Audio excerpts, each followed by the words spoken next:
नमस्कार, आप देख रहे हैं आर्यन न्यूज और मैं हूं आपके साथ प्रियंका तिवारी। बुलेटिन का आगाज करेंगे बड़ी खबरों के साथ। मिर्जापुर से बड़ी खबर है, जहां पर मिर्जापुर अंतर्गत अलग अलग थाना क्षेत्रों में 7 लोग आकाशीय बिजली की चपेट में आने से झुलसकर अचेत हो गए, तो वहीं 2 की गंभीर स्थिति बनी हुई है, जिसे देखते हुए चिकित्सकों ने उन्हें रेफर कर दिया है। पहली घटना हलिया थाना क्षेत्र के हथेड़ा गांव की है, जहां पर करीब 3 बजे के करीब राधे मोहन दुबे की 21 साल की बेटी प्रियंका छत पर कपड़े सुखाने के लिए गई थी, जहां पर इस दौरान आकाशीय बिजली गिरी, उसकी चपेट में आ गई और अचेत होकर गिर पड़ी। इलाज जारी है।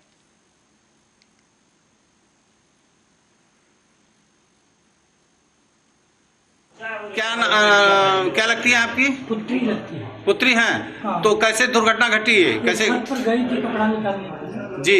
उसी समय एकाएक उसके शरीर में लाइन को चपेट आ गई, उसी में मृत्यु हुई। मतलब छत पर गई थी कपड़ा उतारने के लिए। हाँ। तो उसी दौरान आकाशीय बिजली की चपेट में आ गई। हाँ। तो आप लोग यहाँ किस साधन से लेके आए? मोटरसाइकिल से लेकर। अपने साधन से लेके आए। हाँ। अच्छा, तो डॉक्टर साहब देखे इसको? हाँ, देखिए। तो क्या बताया उन्होंने? आज ठीक हो जाएगी थोड़ी देर में। मतलब अभी बताया कि मरीज की हालत ठीक है। हाँ। इलाज चल रहा है। हाँ, इलाज चल रहा है। नमस्कार। एक प्रियंका, ये 21 साल की है, हथियारा की रहने वाली है। दूसरा सुभाष 18 साल का है, चटकोटार का। रामराजी, प्रीति, ये सब चटकोटार के हैं। और लगभग 3 पेशेंट और हैं जी। जिसमें 2 पेशेंट और सीरियस हैं, सुभाष और प्रियंका, और लगभग ठीक है जी। जो 2 को हमें रेफर करना है जिला अस्पताल जी जी कर दिया है। एम्बुलेंस के लिए फोन भी कर दिया जी।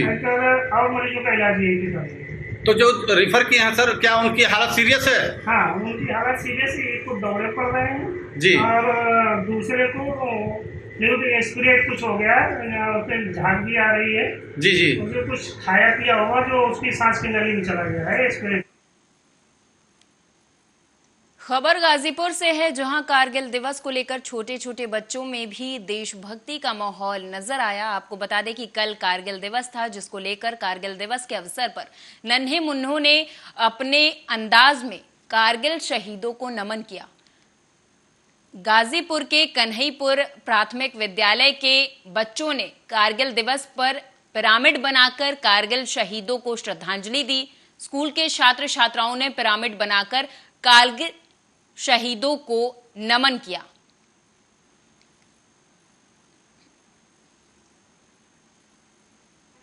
यादव है, मैं प्राथमिक विद्यालय कन्हईपुर में पढ़ती हूँ।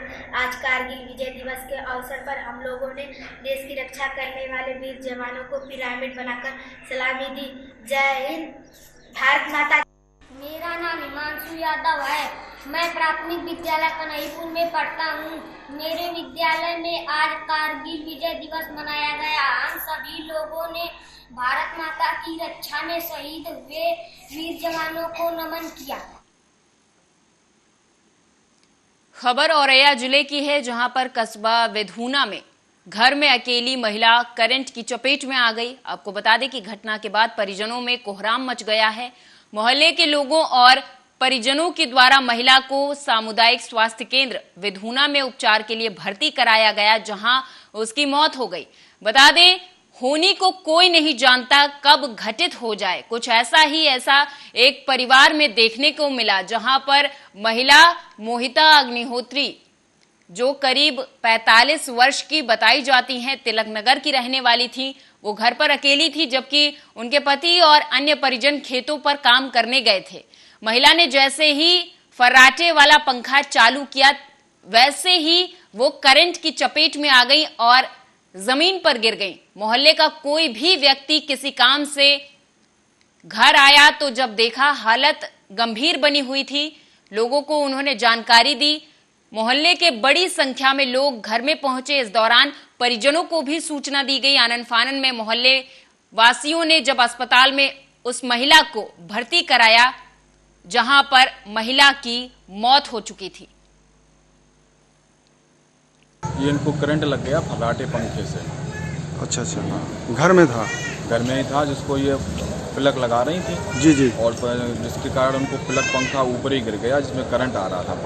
करंट आ रहा था। 5 मिनट तक इनके छाती पे पंखा पड़ा रहा, जो अंदर गेट बंद था जिसका। और हम लोगों ने काफ़ी मेहनत करके उसको पंखे को हटाया। पहले गेट कुंडी बंद थी, कुंडी को तोड़वाया, इसके बाद अंदर घुसे तब इनको बागीश डॉक्टर के यहाँ ले गए। उन्होंने कहा सरकारी अस्पताल ले गए जी। यहाँ पे लेके देखिए, मृतक का नाम जो है मोहिता अग्निहोत्री, वाइफ ऑफ संजीव, जिनकी उम्र लगभग जो है 48 साल है और तिलक नगर बिधूना की निवासी है। सुनने में ये चला है कि जो है पंखे में करंट के कारण जो है उनकी मृत्यु हो गई। अस्पताल में जो है इनको जो है। पंजाबी सिंगर और कांग्रेस नेता सिद्धू मूसेवाला हत्याकांड का गोरखपुर कनेक्शन सामने आया है। पुलिस अलर्ट हो गई है। अंबाला में असलहों के साथ पकड़ा गया शार्प शूटर शशांक पांडे, जो कि गोरखपुर के कैंट इलाके के सिंघाड़िया आदर्श नगर का रहने वाला है। शशांक की कुंडली अब गोरखपुर पुलिस खंगाल रही है। बता दें आपको कि पंजाब पुलिस ने गोरखपुर पुलिस से शशांक की हर गतिविधि पर जानकारी मांगी है। फिलहाल गोरखपुर में उसके मकान पर 2 साल से ताला बंद है। कुछ साल पहले पिता की मौत के बाद उसकी मां गांव चली गई। वहीं लॉरेंस बिश्नोई और गोल्डी बराड़ गैंग को असलहा सप्लाई करने वाले शशांक का आना जाना यहां रहता था। आपको बता दें कि मूसेवाला की हत्या के बाद 21 जून को शशांक ने गोरखपुर आकर दोस्तों के साथ पार्टी की थी। शशांक मूल रूप से बिहार के पश्चिमी चंपारण जिले के रहने वाले हैं। शशांक लॉरेंस बिश्नोई और गोल्डी बराड़ गैंग के लिए काम करता था। संज्ञान में आया है कि शशांक पांडे कुछ महीने पहले यहाँ पे अपने दोस्तों के साथ कहीं किसी पार्टी में सम्मिलित हुआ था, लेकिन अभी तक इसकी पुख्ता तरीके से वेरीफाई नहीं कर पाए हैं। लेकिन पुलिस इसी संज्ञान में इसी बात को संज्ञान में लेकर जांच जुटी है। लेकिन इसका यहाँ ना ही तो कोई रहने का ऐसा कोई स्थान है जहाँ पे वो रहता है, ना ही इसी प्रकार का कोई आपराधिक कृत्य अभी तक सामने आया है। लेकिन पुलिस जो कमी है हर प्रकार के पहलू पर ध्यान रखते हुए जांच। मिर्जापुर से खबर है, जहां बीते दिन कटरा कोतवाली क्षेत्र के बल्ली अड्डा में 2 मुस्लिम समुदायों में नाली के गंदे पानी गिराने को लेकर बात में मारपीट हो गई। जहां पीड़ित पक्ष ने कटरा कोतवाली में तहरीर दी। पुलिस ने तहरीर पर एनसीआर कायम किया, पर आरोपियों को गिरफ्तार नहीं कर पाई।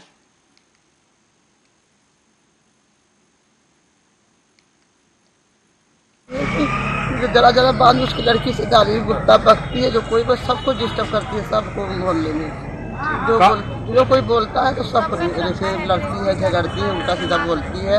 अब बातें बात होते हैं तो ऊपर से अद्धा पथरा गमला चला दी। मेरे बच्चों को आँखी में जरा सा पता है, आँखी तोड़ आ गया है बच्चा हमें। ऐसे बात कहनी करते करते चलाने लगी। किसके द्वारा ऐसा किया गया? माजी इतनी सामने है। हाँ। इसीलिए कहीं यहाँ पे रूम बनेगा तो ये बनेगा, तो हम बोल दिए कि वो खाना बनेगा, इसीलिए। कौन है वो लोग? लड़की चांदनी। अच्छा, तो आप थाने पे भी गई थी? हाँ, कटरा में गए तो कोई सुनाई नहीं।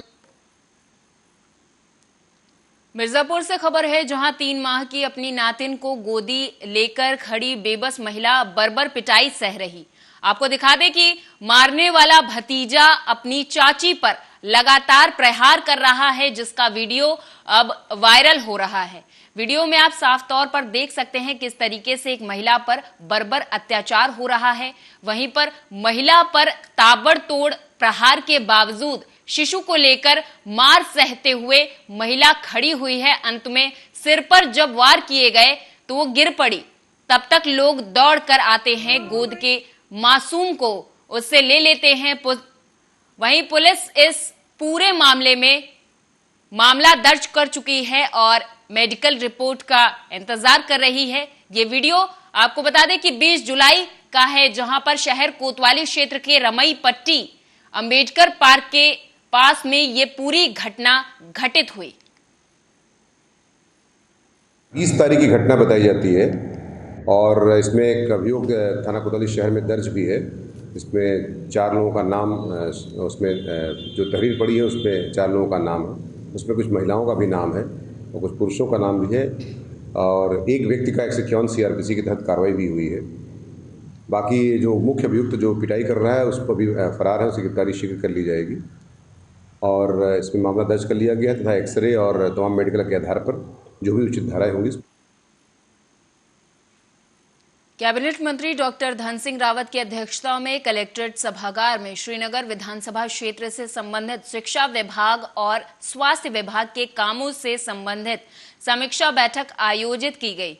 आपको बता दें कि मंत्री ने दोनों विभागों को शिक्षा और स्वास्थ्य के क्षेत्र में व्यवस्थाओं को बेहतर बनाने, अवसंरचनात्मक और क्रियान्वयन संबंधित प्रक्रिया में सुधार करने के निर्देश दिए, जिससे कि समाज शिक्षित और स्वस्थ रहे। शिक्षा विभाग की समीक्षा करते हुए मंत्री ने शिक्षा अधिकारियों को श्रीनगर विधानसभा के ऐसे विद्यालय जहां पर भवन की छत क्षतिग्रस्त है, चार दीवारी की व्यवस्था नहीं है या उसमें सुधार की जरूरत है, उसके तत्काल प्रस्ताव प्रस्तुत करने के निर्देश भी अधिकारियों को मंत्री ने दिए हैं।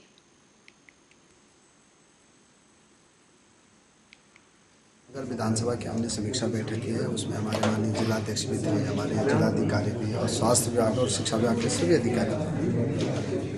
हम अपने श्रीनगर विधानसभा में 3 अभिनव प्रयोग कर रहे हैं। एक तो हर प्राइमरी स्कूल से लेकर इंटरमीडिएट तक जितने भी स्कूल हैं हमारे यहाँ, उनका रूपांतरण कर रहे हैं, स्मार्ट बना रहे हैं और 100% शिक्षक दे रहे हैं। हर स्कूल में टीचर हो जाए, ये हमारी पहली प्राथमिकता है। और एक बड़ा काम ये हो रहा है कि वीर चंद्र सिंह गढ़वाली जी की जो हमारी धरती है पीठ है, वहाँ पे नेताजी सुभाष चंद्र बोस जी के नाम पे हम एक 100 बच्चों का आवासीय विद्यालय बना रहे हैं, जिसमें 100 गरीब बच्चे पढ़ेंगे और उसी हॉस्टल में।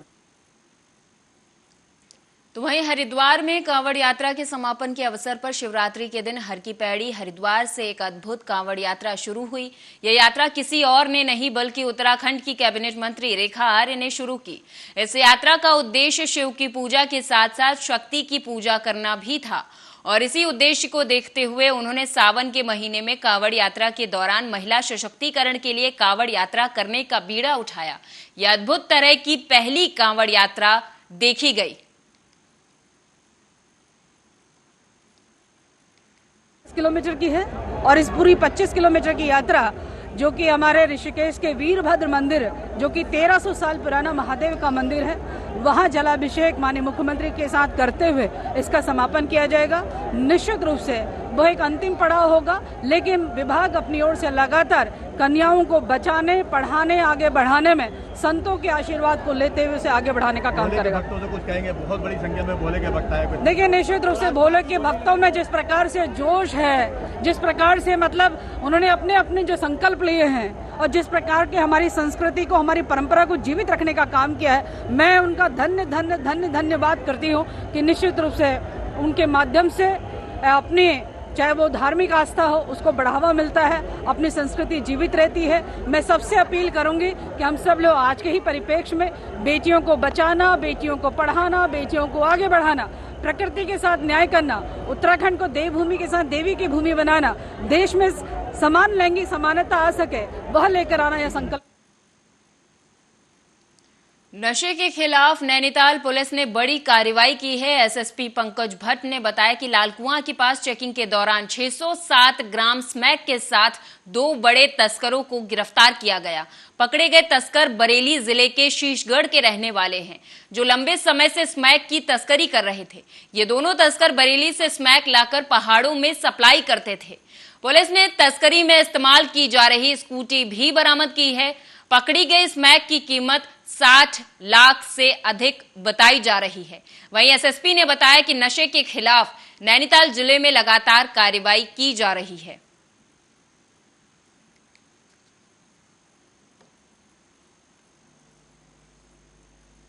इसमें आपका सुभाष नगर बैरियर के पास कल चेकिंग के दौरान, उससे 50 मीटर आगे चेकिंग के दौरान आपका डीएल नंबर की स्कूटी को रोका गया। उसमें 2 लोग साजिद और दिलशाद थे। ये शीशगढ़ बरेली के रहने वाले हैं। इनसे टोटल 607 ग्राम स्मैक बरामद हुई है। ये इसमें खास बात यह है कि ये दोनों खुद स्मैक बनाते हैं और उसके बाद ये बेचते हैं। इनका कार्यक्षेत्र उधम सिंह नगर, बरेली, पीलीभीत और आपका नैनीताल डिस्ट्रिक्ट रहा है। इसमें महत्वपूर्ण चीज़ ये है कि जो साजिद है पूर्व में 2021 में न्यूरिया थाने से जेल जा चुका है और इनकी क्रिमिनल इतिहास अभी हम लोग आगे ढूंढ रहे हैं। मेरी तरफ से इसमें सराहनीय कार्य के लिए 20,000 रुपये के।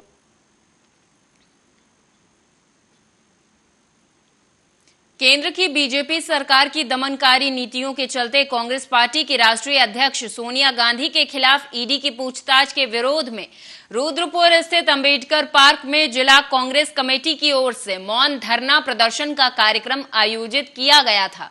इस कार्यक्रम में नेता प्रतिपक्ष यशपाल आर्य, उप नेता प्रतिपक्ष भुवन कापड़ी समेत कांग्रेस के विधायक और कार्यकर्ताओं ने जोरदार प्रदर्शन किया और केंद्र सरकार के खिलाफ जमकर नारेबाजी भी की। संस्था है, संवैधानिक संस्था है हमारी, उसका दुरुपयोग जो है ये भारतीय जनता पार्टी कर रही है और हमारे माननीय सोनिया गांधी एवं राहुल गांधी जी के ऊपर ये ईडी जांच बैठा रही है, जो बिल्कुल गलत है। और जैसे आज देखिए केंद्र सरकार की जो विध्वंसकारी नीतियां हैं, गलत नीतियों के विरोध में और जिस तरह से संवैधानिक संस्थाओं का दुरुपयोग केंद्र सरकार बदले की भावना से संवैधानिक संस्थाओं के जरिए कर रही है और हमारे नेता हैं, हमारे राष्ट्रीय कांग्रेस की अध्यक्ष श्रीमती सोनिया गांधी जी के खिलाफ और आदरणीय राहुल गांधी जी के खिलाफ लगातार एक साजिश के तहत, एक षड्यंत्र के तहत बेबुनियाद। तो वहीं भीमताल के ओखलकांडा ब्लॉक के गोनियारो गांव के चंदन हत्याकांड का खुलासा न होने से आक्रोशित परिजनों और ग्रामीणों ने हल्द्वानी पहुंचकर बुद्ध पार्क में पुलिस और प्रशासन के खिलाफ जोरदार प्रदर्शन किया। चंदन हत्याकांड के खुलासे को लेकर नाकाम हुई पुलिस के खिलाफ जमकर नारेबाजी भी की गई। गांव वालों ने पुलिस की कार्यप्रणाली पर गंभीर सवाल उठाए। ग्रामीणों का कहना है कि 1 जून को चंदन अपने ससुराल पत्नी को लेने गया था, लेकिन वो अपने ससुराल नहीं पहुंचा और 6 जून को चंदन की शव उसके ससुराल के पास के ही गांव में मिला। चंदन की हत्या कर शव को तेजाब से जलाया गया था। शुरुआत में राजस्व पुलिस इसकी जांच कर रही थी, लेकिन मामले की गंभीरता और ग्रामीणों के दबाव के चलते इसे सिविल पुलिस में ट्रांसफर किया गया था, लेकिन 6 जून से 26 जुलाई तक खुलासा नहीं हुआ। आखिरकार ग्रामीणों का आक्रोश फूट पड़ा और उन्होंने हल्द्वानी में आकर पुलिस के खिलाफ प्रदर्शन किया। इसमें पुलिस द्वारा, क्योंकि ये बेसिकली रेवेन्यू क्षेत्र का मामला था, लेकिन जब इन्होंने कंप्लेंट पुलिस को दी तो पुलिस द्वारा इसमें फौरन एफआईआर की गई, क्योंकि इसमें कोई देर नहीं की गई। इसमें हमारी एसओजी की टीम 2 दिन तक वहाँ पूछताछ में लगी। इसके अलावा कल इसमें 3 लोगों के लाई डिटेक्टर टेस्ट के लिए एसओ साहब खुद इनकी लेकर के जो है आपका सीबीआई लैब में छत के आधार पर तो ससुराली पर जाता है, बीवी पर। अब उनने हमको खबर कोई सूचना ही नहीं दी। उससे वहाँ वो गुमशुदा तलाश लिखाने को उसको भी बुलाया गया, वो वहाँ पहुँचे नहीं। इस पर भी शक जाता है हमको। तो वहीं मध्य प्रदेश में कोरोना के मामले लगातार बढ़ते जा रहे, जिसको लेकर प्रदेश के चिकित्सा शिक्षा मंत्री विश्वास सारंग ने चिंता जाहिर की। उन्होंने कहा कि मध्य प्रदेश में इस वक्त 1000 से ज्यादा एक्टिव मरीज हैं, लेकिन संतोष की बात यह है कि सभी लोग घरों पर ही ठीक हो रहे। सरकार के द्वारा संक्रमण को रोकने के सभी उपाय किए जा रहे। वहीं उन्होंने कांग्रेस के द्वारा हार के बाद जिला अध्यक्षों को चिन्हित किया गया। इसको लेकर उन्होंने कहा कि यदि चिन्हित करना ही है तो सबसे पहले कमलनाथ जी को इस्तीफा दे देना चाहिए। इसी के साथ नेता प्रतिपक्ष डॉक्टर गोविंद सिंह को भी इस्तीफा दे देना चाहिए। छोटे लोगों पर घास गिराना कांग्रेस की आदत है। वहीं उन्होंने सोनिया गांधी से ईडी की पूछताछ पर कहा कि कांग्रेस विरोध प्रदर्शन तो कर रही है, लेकिन इससे पहले उन्हें ये जवाब देना चाहिए कि आखिर सोनिया गांधी और राहुल गांधी ने भ्रष्टाचार किया ही क्यों। इस देश का कानून सभी के लिए एक समान है। ये बात सही है कि पूरे देश में कोरोना के मामलों में इजाफा हुआ है। पिछले 24 घंटे में हमने लगभग 7,209 कोरोना के टेस्ट किए जिसमें 174 पॉजिटिव केसेस आए। अब टोटल मिलाकर लगभग 1602 एक्टिव केस मध्य प्रदेश में है। पर एक संतोष की बात है कि हॉस्पिटलाइजेशन नहीं है। पूरी तरह से हमारा प्रयास है कि संक्रमण ना फैले और उसके लिए जो जो उचित उपाय हैं वो सरकार की ओर से हो रहे हैं। खासकर वैक्सीनेशन को लेकर पूरी मुहिम चलाई जा रही है। माननीय प्रधानमंत्री जी के नेतृत्व में जिस प्रकार से अब बूस्टर डोज। मध्य प्रदेश में भोपाल नर्मदापुरम रेलखंड पर मेडघाट और बरखेड़ा के बीच पटरी पर एक शव मिलने से इलाके में दहशत का माहौल छा गया। ये शव कट्टरपंथी का शिकार हुए जाने की तरफ इशारा कर रही है। दरअसल ओरिएंटल कॉलेज के बीटेक के छात्र निशांक का ये शव है। साथ ही सड़क किनारे से उसका स्कूटर और मोबाइल भी पुलिस ने बरामद किया है। बता दें कि शव मिलने से 2 घंटे पहले छात्र के ही मोबाइल से उसके पिता को एक व्हाट्सएप मैसेज भेजा गया था जिसमें लिखा गया है कि राठौर साहब बहुत बहादुर था आपका बेटा, गुस्ताख निकला, सर तन से जुदा। इस पूरे मामले की जांच में रायसेन जिला पुलिस की 4 टीमों को लगाया गया है। हालांकि छात्र का पोस्टमार्टम एम्स में कराया गया। उसका मतलब 4th सेम कंप्लीट हो गए थे, वो 5वां चालू होने वाला था उसका क्या, और वो 13 तारीख को वोट डालने भी घर गया था क्या। वो 13 को ही वो आया कि मेरे को इंटर्नशिप करना है तो मैं जा रहा हूँ। इसके बाद मेरी कल उससे 12 बजे बात हुई थी, क्योंकि उसकी दोनों बहनें यहाँ आई थी एग्ज़ाम देने, तो मैंने उसको बोला था कि उनसे मिल लेना, तो वो मिला नहीं था। तो मैंने उसको 12 बजे फ़ोन लगाया, मैंने कि तू क्यों नहीं मिला उनसे, तू उनसे मिलने जा। मेरी बिटिया का फिर 1:30-2 बजे फ़ोन आया, बोले पापा वो तो फ़ोन भी नहीं उठा रहा। इसके बाद मैं लगातार फ़ोन लगाता रहा, उनने फ़ोन नहीं उठाया। जो मृतक है वो मिसिंग है और उसके कुछ समय बाद शाम को देर रात्रि ये जानकारी मिली कि उसका शव रायसेन जिला की सीमा में एक रेलवे ट्रैक के पास में मिला है। पुलिस द्वारा जो है उसमें संबंधित पुलिस को भी सूचना दी गई और उसकी प्रारंभिक कार्रवाई जो है शव की वो की जा रही हैं। इसमें जो पीएम किया जा रहा है, प्राइमा फेसी ये स्पष्ट नहीं है कि किस प्रकार मृत्यु हुई है। पीएम रिपोर्ट आने के पश्चात ये क्लियर हो पाएगा। भी कर रहा था। और मेरे साथ इस बुलेटिन में फिलहाल इतना ही। आप देखते रहिए आर्या न्यूज। नमस्कार।